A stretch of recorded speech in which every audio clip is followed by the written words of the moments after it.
Assalamualaikum warahmatullahi wabarakatuh. Selamat pagi anak-anak kelas 10 Madrasah Aliyah Negeri Pemalang. Hari ini kita akan belajar secara daring kembali dan kita akan membahas tentang perkembangan kehidupan masa praaksara. Kalau sebelumnya kita sudah membahas tentang asal nenek moyang bangsa Indonesia, sekarang kita akan bahas bagaimana kehidupan masa praaksara ketika nenek moyang bangsa Indonesia itu hadir di Kepulauan Indonesia, bagaimana sih kehidupan mereka pada awal, sehingga nanti kita bisa membandingkan antara masa praaksara dengan masa sekarang itu sejauh mana perkembangan kehidupan manusia itu. Oke, kita langsung mulai saja. Perkembangan kehidupan masyarakat praaksara dibagi menjadi 3. Yang pertama adalah masa berburu dan mengumpulkan makanan. Selanjutnya tahap masa bercocok tanam dan beternak, dan yang ketiga adalah masa perundagian. Jadi ini adalah kehidupan yang paling sederhana, masa berburu. Lanjut ke kehidupan yang lebih berkembang adalah masa bercocok tanam dan beternak, dan yang lebih maju lagi adalah masa perundagian atau pertukangan.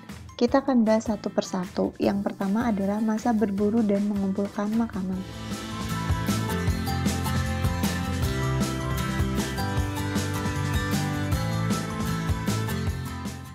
Masa berburu dan mengumpulkan makanan merupakan tahap awal kehidupan manusia. Pada masa ini, manusia menghabiskan 90% waktu hidupnya dengan berburu dan mengumpulkan makanan. Jadi awal mula kehidupan manusia itu belum memiliki tempat tinggal. 90% waktunya digunakan untuk berburu dan mengumpulkan makanan karena mereka punya kepentingan untuk bertahan hidup. Bagaimana mereka bisa hidup apabila mereka tidak berburu, tidak mencari makanan? Manusia purba hidup secara berkelompok, meskipun dalam jumlah relatif kecil, sekitar 10-15 orang. Mereka hidup secara berpindah-pindah atau nomaden dan tinggal di gua-gua karang, di sekitar sungai, danau, atau pantai. Sebagian besar hasil kebudayaan peninggalan masa berburu dan mengumpulkan makanan berupa alat-alat batu yang masih sederhana. Beberapa peralatan tersebut antara lain kapak perimbas, kapak genggam, kapak penetak, dan alat serpih. Nah, jadi poinnya pada masa berburu dan mengumpulkan makanan, kehidupan mereka masih sederhana, tinggal hidup secara berkelompok, dan tinggal di gua-gua sekitar sungai, danau, atau pantai. Kehidupannya masih berpindah-pindah atau nomaden, menyesuaikan dengan ketersediaan makanan yang ada. Ini adalah beberapa contoh alat yang digunakan oleh manusia untuk berburu. Ya, ini adalah kapak genggam, dan ini gambaran proses berburu. Jadi mereka kan memburu binatang yang ukurannya relatif lebih besar, sehingga mereka harus melakukan secara berkelompok. Tidak mungkin kan satu orang bisa memburu hewan yang besar seperti ini. Yang kedua adalah masa bercocok tanam dan beternak. Pada masa ini, manusia sudah menetap di suatu wilayah. Manusia memenuhi kebutuhan dari hasil bercocok tanam. Pola kehidupan bercocok tanam menunjukkan manusia pada masa ini sudah dapat menguasai lingkungan alam. Diperkirakan telah muncul sistem masyarakat yang dipimpin oleh seorang kepala suku. Pemilihan kepala suku biasanya dilakukan dengan menggunakan sistem primus inter pares, yaitu orang yang utama atau yang paling berpengaruh, dia yang dipilih sebagai kepala suku atau pemimpin kelompok. Manusia berhasil membuat perlengkapan pertanian dan perkakas rumah tangga yang memiliki permukaan halus dan tajam. Benda-benda tersebut yaitu beliung persegi, mata panah, kapak lonjong, kurdi dan pisau, perhiasan, serta gerabah. Manusia mulai mengenal aktivitas ekonomi perdagangan dengan sistem barter atau saling tukar-menukar barang. Ini adalah contoh mata panah dan ini kapak lonjong. Jadi kalau dibandingkan dengan alat yang dibuat pada masa berburu dan meramu tentunya sangat berbeda. Kalau pada masa bercocok tanam, alat yang digunakan sudah halus. Kalau tajam juga terlihat ketajamannya seperti ini. Masa yang ketiga adalah masa perundagian. Masa perundagian merupakan masa dengan tingkat kebudayaan tertinggi pada masa praaksara. Ingat ya, ini tertinggi tapi pada masa praaksara atau masa sebelum mengenal tulisan. Pada masa perundagian, masyarakat sudah mampu membuat peralatan dari perunggu dan mengenal sistem pembagian kerja berdasarkan kemampuan tiap-tiap individu. Masyarakat mulai membentuk kelompok lebih besar dengan penguasaan terhadap sebuah wilayah. Kelompok masyarakat tersebut dipimpin oleh seorang kepala suku terpandang yang bergelar datu atau datuk. Muncul golongan undagi dalam masyarakat, yaitu mereka yang dapat membuat barang-barang dari logam yang indah sebagai simbol status sosial. Barang-barang yang dihasilkan antara lain nekara, moko, kapak corong, bejana perunggu, dan arca perunggu. Ini adalah contoh kapak sepatu atau kapak corong dan contoh nekara. Hasil dan nilai kebudayaan masa praaksara. Nah, jadi penemuan ada 3 macam tentang kebudayaan masyarakat praaksara. Yang pertama, tentang teknologi. Mereka mulai menemukan api, membuat peralatan batu dan tulang, teknik membuat alat-alat batu, pembuatan tempat tinggal, dan pengolahan logam. Yang kedua, sistem kepercayaan. Mereka sudah mengenal jenis kepercayaan, cara penguburan jenazah, dan benda-benda pemujaan terhadap roh nenek moyang. Yang ketiga, nilai kebudayaan masa praaksara. Kita bisa lihat dari kreativitas mereka, cara mereka menjaga lingkungan alam, dan hubungan sosial yang harmonis antar masyarakat waktu itu. Kita akan bahas mulai dari teknologi terlebih dahulu. Untuk sistem kepercayaan dan nilai kebudayaan masa praaksara dilanjutkan di pertemuan berikutnya. Penemuan api. Beberapa peneliti memperkirakan penemuan api terjadi pada periode kehidupan manusia purba jenis Homo erectus. Mereka menggunakan api untuk mengolah makanan, menghangatkan badan, menerangi ruangan, dan mengusir binatang buas. Pada awalnya, pembuatan api dilakukan dengan cara membenturkan batu api dan menggosokkan kayu. Percikan api yang dihasilkan diarahkan pada dedaunan kering, kemudian diperbesar dengan menambahkan kayu bakar. Pada masa bercocok tanam, manusia menggunakan api untuk membuka hutan. Mereka menebang pohon-pohon berukuran besar lalu membakarnya. Sistemnya namanya slash and burn, agar lahan menjadi bersih dan mudah ditanami. Nah, ini proses bagaimana manusia menggunakan api untuk kehidupannya. Kalau sekarang mudah ya, tinggal pakai korek atau pakai kompor. Peralatan dari batu dan tulang.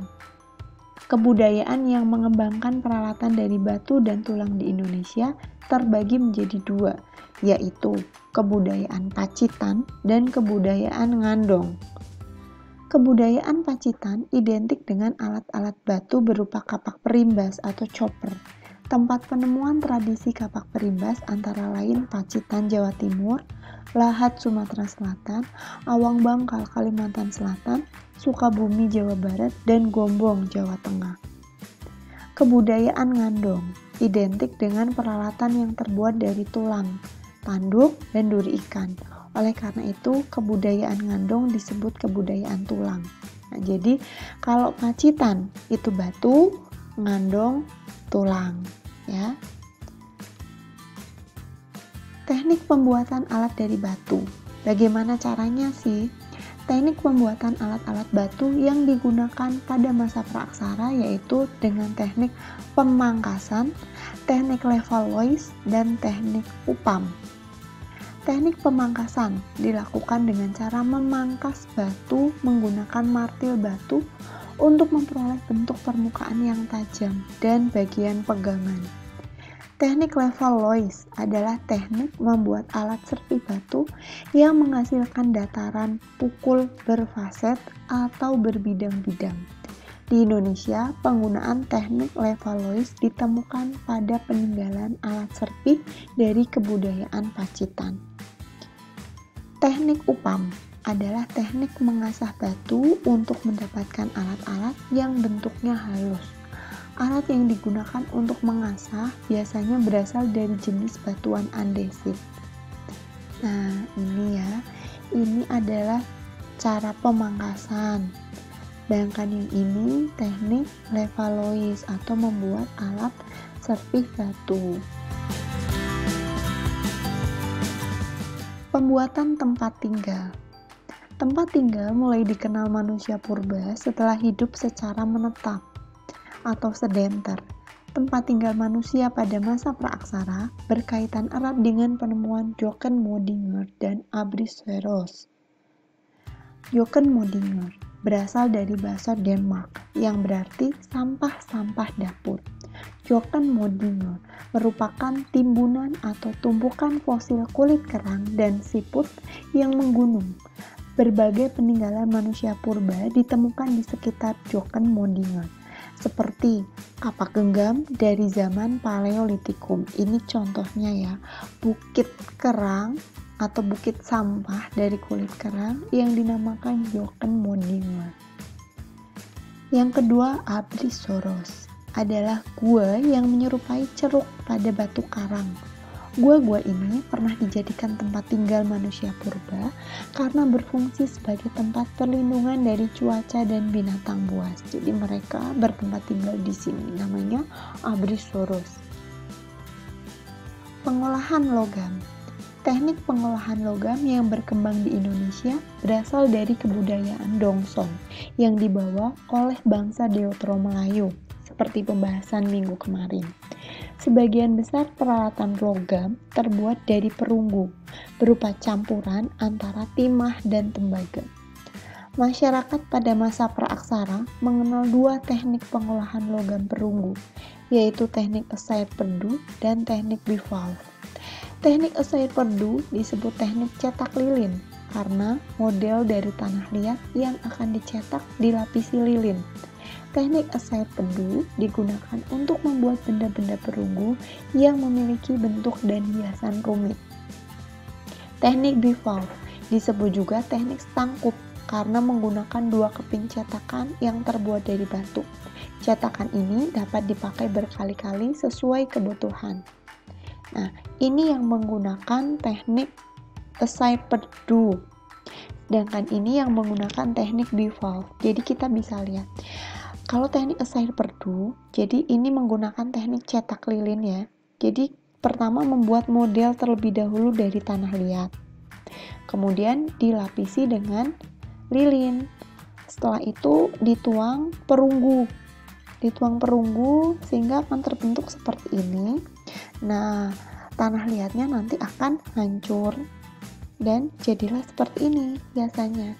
Sementara kalau teknik bivalve itu kan menggunakan teknik cetakan ya, cetak stangkup. Jadi ini cetakannya ada dua ya, bagian wadah dan bagian tutup. Kemudian diisi perunggu seperti ini, ditutup, kemudian nanti akan dikeringkan sehingga akan terbentuk benda perunggunya seperti ini.